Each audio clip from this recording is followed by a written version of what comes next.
Assalamualaikum warahmatullahi wabarakatuh.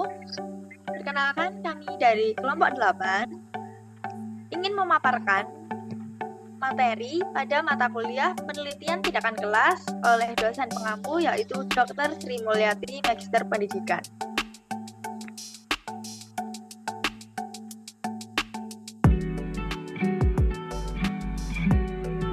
Materi pada kali ini yang akan dipaparkan oleh kelompok kami yaitu instrumen dalam pendidikan, instrumen dalam PTK.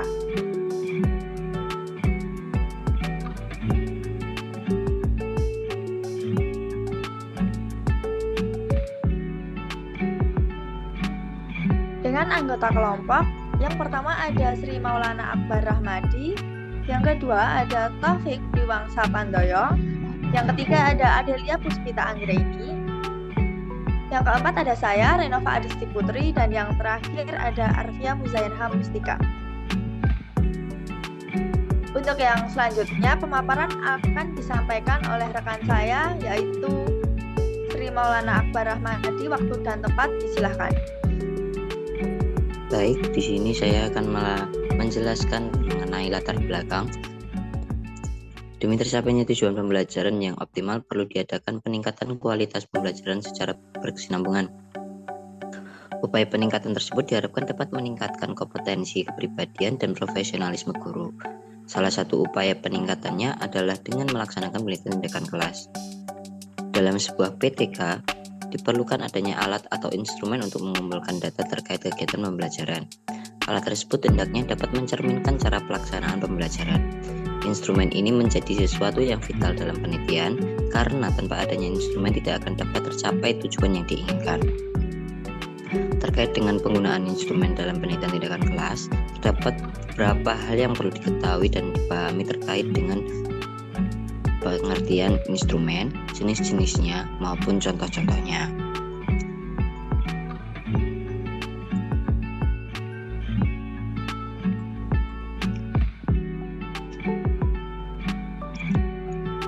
Lalu, terdapat rumusan masalah dan tujuan masalah dalam materi kali ini, yaitu rumusan masalah. Yang pertama, apakah pengertian dari instrumen penelitian tindakan kelas itu? Yang kedua, ada berapa jeniskah instrumen penelitian tindakan kelas itu? Lalu yang ketiga, bagaimanakah contoh instrumen penelitian tindakan kelas itu? Dengan adanya rumusan masalah tersebut, kami memiliki tujuan, yaitu yang pertama, pemahaman tentang pengertian instrumen penelitian tindakan kelas. Yang kedua, pemahaman tentang jenis-jenis instrumen penelitian tindakan kelas. Yang ketiga, pemahaman tentang contoh-contoh instrumen penelitian tindakan kelas.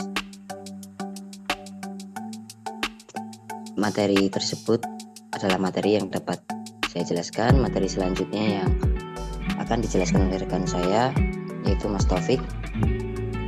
Waktu dan tempat saya sediakan untuk Mas Taufik.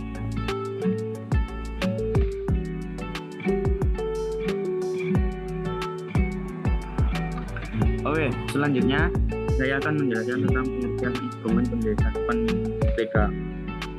Oke, instrumen penelitian tindakan kelas adalah alat yang dapat digunakan untuk mengumpulkan data penelitian dan disebut juga dengan teknik penelitian karena instrumen atau alat tersebut mencerminkan cara melaksanaannya. Penelitian tindakan kelas adalah suatu cara ilmiah dalam memecahkan masalah pada pembelajaran yang memerlukan sebuah instrumen pengumpulan data yang tepat untuk menghasilkan suatu data dengan diharapkan. Karena sebuah penelitian memerlukan data-data empiris, teknik pengumpulan data dilaksanakan guru ketika proses kegiatan mengajar berlangsung, namun tidak boleh mengganggu kegiatan pembelajaran karena guru dapat mengganggu konsentrasi. PTK berperan ganda sebagai pengadaan penelitian. Dengan demikian, instrumen yang mungkin digunakan adalah pengamatan dan observasi struktur.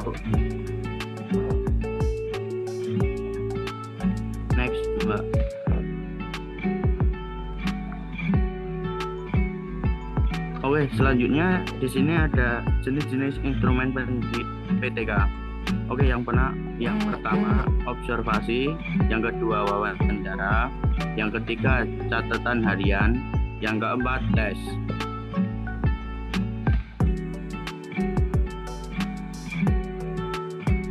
Oke, di sini ada pengertian observasi. Observasi atau pengamatan adalah teknik pengumpulan data dengan cara mengamati setiap kejadian yang berlangsung dan mencatat dengan adanya observasi tentang hal-hal yang akan diamati atau diteliti. Ada 4 metode observasi yang dapat diterapkan, yaitu terbuka, terfokus, terstruktur, dan sistematis. Oke, yang pertama observasi terbuka dimulai dengan pemilihan netral, kosong, dan pengamatan merekam hal-hal penting. Yang kedua, observasi terfokus adalah observasi yang dilakukan secara spesifik. Yang ketiga, observasi struktur adalah observasi yang ditandai dengan perekaman data yang sederhana, tetap dengan fokus lebih rinci. Oke, yang keempat, ada observasi sistematis adalah teknik observasi yang diarahkan dalam pengategorian bentuk dan jenis data amatan yang disusun secara rinci. Next. Oke, selanjutnya akan dilanjutkan oleh teman saya, Mbak Adila Puspita Anggraini. Waktu dan tempat saya persilahkan. Baik, yang selanjutnya itu ada kelemahan observasi dalam PTK. Yang pertama, itu observasi memberi informasi terlampau banyak, sehingga akan kesulitan dalam analisis. Yang kedua, observasi sering terkendala masalah kelembagaan. Yang ketiga, kebisingan, gangguan luar, atau hal yang tak terduga bisa membuat pengamatan Anda berantakan. Yang selanjutnya ada kelebihan observasi dalam PTK. Yang pertama, observasi memungkinkan menangkap semua aspek, bahkan yang paling detail sekalipun dari topik PTK Anda. Yang kedua, observasi memberi data tangan pertama. Yang ketiga, observasi mengajari bagaimana meneliti dalam jarak yang sedekat mungkin dengan objek penelitian. Yang selanjutnya, instrumen observasi yang sering digunakan dalam PTK adalah yang A, checklist atau daftar cek. Yang B, anekdot record atau catatan anekdot. Yang C, rating scale atau skala penelitian.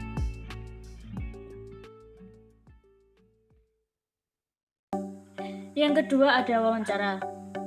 Wawancara atau interview adalah teknik pengumpulan data dengan menggunakan bahan lisan baik secara tatap muka ataupun melalui media tertentu. Jenis-jenis wawancara berdasarkan pelaksanaannya, wawancara dibagi menjadi dua. Yang pertama, wawancara insidental. Wawancara tidak formal adalah jenis wawancara yang dilaksanakan sewaktu-waktu bila dianggap perlu. Yang kedua, wawancara terencana.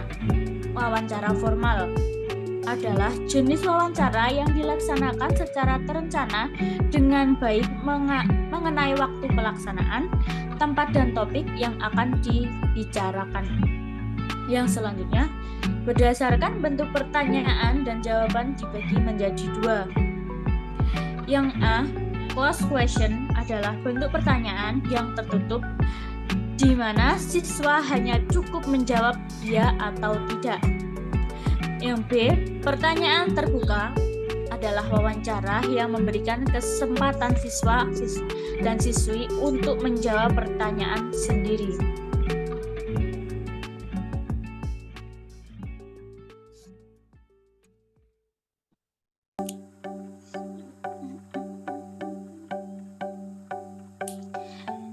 Yang ketiga ada catatan harian. Catatan harian merupakan instrumen untuk mencatat segala peristiwa yang terjadi sehubungan dengan tindakan yang dilakukan guru. Catatan ini berguna untuk mengetahui perkembangan siswa-siswi dalam proses pembelajaran. Macam-macam catatan harian dalam PTK adalah ada dua. Yang A, catatan harian guru, dan B, catatan harian siswa.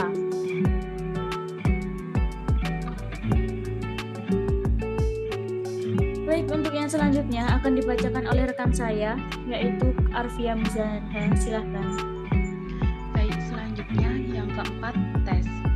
Tes adalah suatu instrumen pengumpulan data untuk mengukur kemampuan siswa-siswi dalam aspek kognitif atau tingkat penguasaan materi.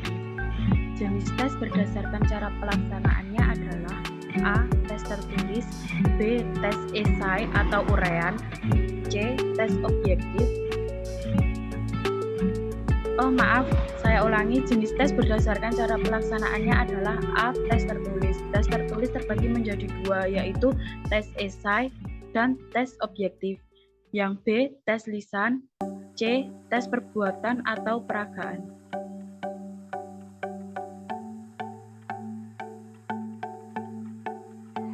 Baik, yang selanjutnya contoh instrumen PTK. A. Contoh instrumen observasi terbuka.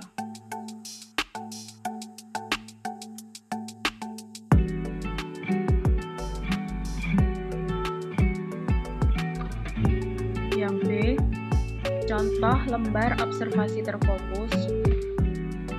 Yang C, contoh lembar observasi terstruktur.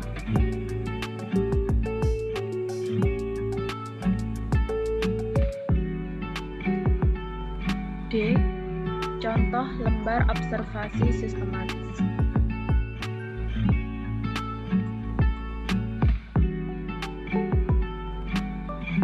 B, contoh instrumen wawancara. Yang pertama, contoh lembar wawancara terencana tetapi tidak terstruktur. Yang kedua, contoh lembar wawancara terstruktur.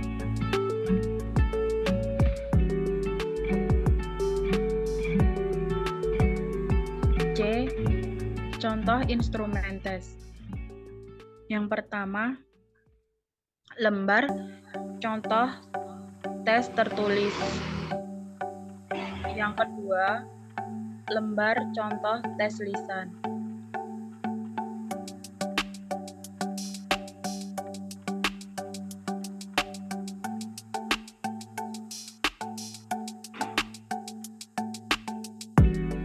D, contoh lembar instrumen catatan harian.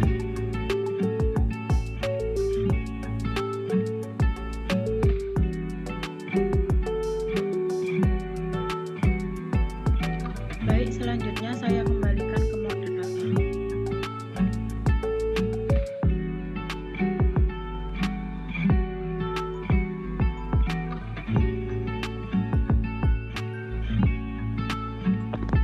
Untuk yang selanjutnya yaitu simpulan.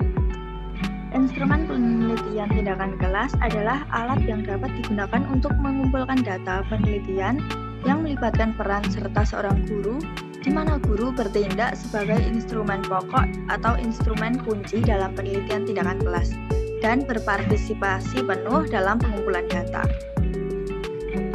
Jenis-jenis instrumen penelitian tindakan kelas adalah observasi atau pengamatan, interview atau wawancara, field note atau catatan lapangan, dan tes.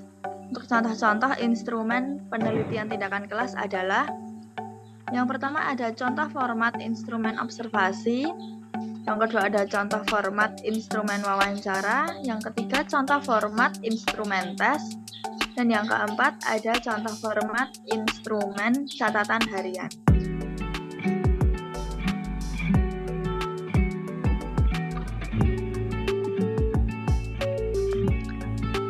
Berikut adalah untuk daftar pustakanya.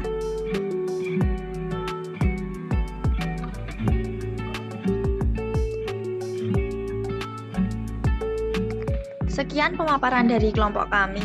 Jika ada yang belum jelas, silahkan nanti ditanyakan, dan jika ada rasa, silahkan untuk diungkapkan. Terima kasih, kurang lebihnya mohon maaf. Wassalamualaikum warahmatullahi wabarakatuh.